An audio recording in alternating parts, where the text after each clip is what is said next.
Hello guys, Tiruvallur மாவட்டத்தில் நண்பர்களுடன் சேர்ந்து தண்ணி அடிக்க போனவங்க சுடுகாட்டிலே வச்சு ஒரு பர்சனை வந்து கொலை பண்ணிருக்காங்க. அதை பற்றி தான் முழுக்க வீடியோவில் பார்க்க போகிறோம்.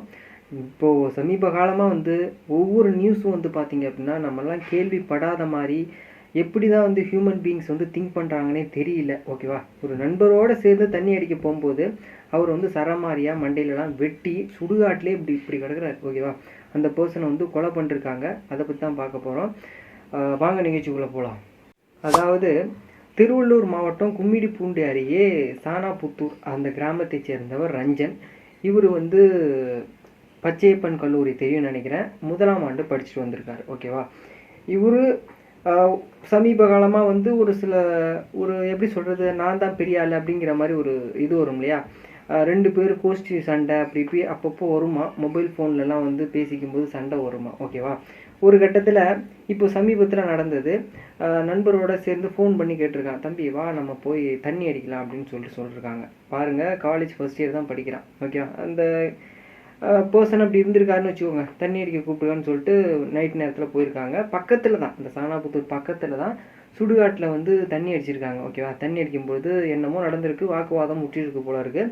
ஒரு கட்டத்தில் இந்த ரஞ்சனை ஒரு 4-5 பேர் சேர்ந்து வெட்டி கொலை பண்ணிட்டு ஓடி போட்டதாகவும் சொல்லப்படுது. ஓகேவா, காலையில் எல்லாருமே வந்து வழக்கம் போல் வந்து வெளிவாசல் போகிறது எல்லாம் போகும்போது ஒரு பர்சன் வந்து இந்த மாதிரி கல்லறை இருக்கும்ல, சுடுகாட்டு கல்லறை. ஓகேவா, புதைப்பாங்கல்ல, அந்த கல்லறை மேலே இந்த பர்சன் இப்படி படுத்திருக்காரு, மண்டையில் ஃபுல்லாக ரத்த வெட்டுக்காயம். இது குறித்து வந்து போலீஸார்ட்ட வந்து பொதுமக்கள் வந்து சொல்லப்படும்போது அந்த இடத்த வந்து போலீஸ் பாதுகாப்பு வலயத்தில் கொண்டு வராங்க.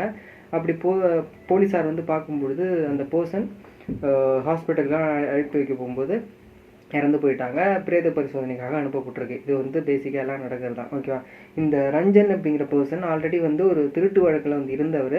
அந்த கல்லூரி படிப்பு காரணம் காட்டி மறுபடியும் வந்து வெளில வந்தார்.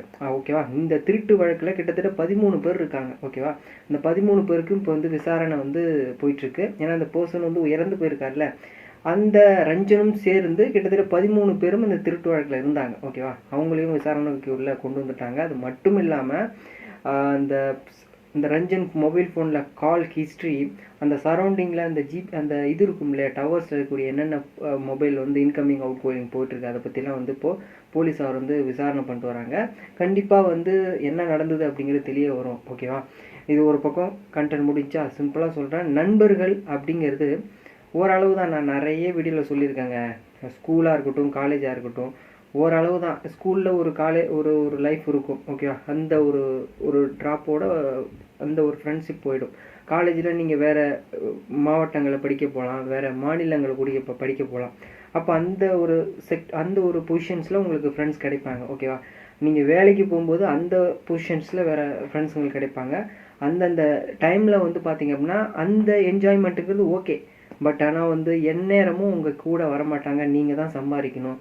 இப்போ அவங்க ஃப்ரெண்ட்ஸுங்களோட போய் தண்ணி அடிக்க போயிருக்கான், first year person. Okay, first year college படிக்கிற பர்சன். இது தப்புனாலுமே மேபி வந்து வேறு எதுக்காக கூட பண்ணியிருக்கலாம். இப்போ அந்த மாதிரி தண்ணி அடிக்க கூப்பிடுன்னு சொல்லிட்டு வேறு எதுவும் கூட நடந்திருக்கலாம். ஆனால் தடயங்கள் தெரிந்ததாக சொல்லப்படுது. ஓகேவா, நல்லதை நோக்கி போங்க, நண்பர்களை நம்பாதீங்க. இப்போது நானே என் ஃப்ரெண்டு இருக்கான் அப்படின்னு கேட்டேன்னு வச்சுக்கோங்களேன், அவன் நிறைய பணக்காரனாக இருப்பான், ஒரு 50,000 பணம் கொடுறான் அப்படின்னா ஒரு 100 பேரில் எத்தனை பேர் கொடுப்பானா கேட்குறேன். 100 பேர் உன் ஃப்ரெண்டு இருக்கான், அவங்க அப்பா பெரிய பணக்காரன்னு வச்சுக்கோங்களேன், ஒரு பல கூட சொத்து இருக்கு, ஒரு 50,000 பணம் கொடுறா அப்படின்னு சொல்லிட்டா 100 பேரும் கொடுப்பான். அவன் ஃப்ரெண்ட்ஸு கொடுக்க மாட்டான். ஒரு 2 பேர் ஒரு பேர் அதிகபட்சம் யோசித்து வட்டிக்கு தான் கொடுப்பான். அப்போது நம்ம லைஃப்பை க்ரோ பண்ணணும்னா நம்ம தான் பண்ணணும். இது போல் தேவையற்ற இந்த சம்பவங்கள்லாம் ஈடுபட வேண்டாம் அப்படிங்கிறது என்னுடைய தனிப்பட்ட கருத்து. தேங்க்ஸ் ஃபார் வாட்சிங்.